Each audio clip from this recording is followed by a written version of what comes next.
দেখুন বন্ধুরা, গ্যাসের চুলায় কত সুন্দর কেক বানিয়ে নিলাম। আর এই জন্য সর্বপ্রথম আমার লাগবে দুটি ডিম। ডিম দুটোকে খুব সুন্দর করে ভালোভাবে মিশিয়ে নিতে হবে।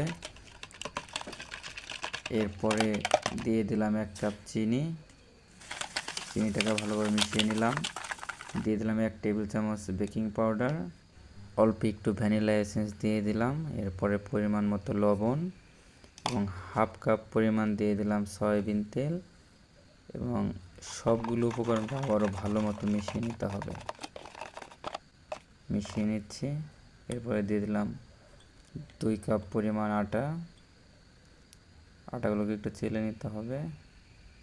দিয়ে দিলাম একটু গুঁড়ো দুধ এবং তরল দুধ দিয়ে দিলাম একটু, এবং সবগুলো উপকরণ ভালোভাবে মিশিয়ে নিয়ে পূর্বে প্রস্তুত করা একটি পাত্রের ভিতরে ভালো করে ঢেলে নিলাম এবং কড়াইয়ের ভিতরে আস্তে করে নামিয়ে দিলাম। দেখেন একটু একটু করে ফুলে উঠতেছে, প্রায় হয়ে যাবে।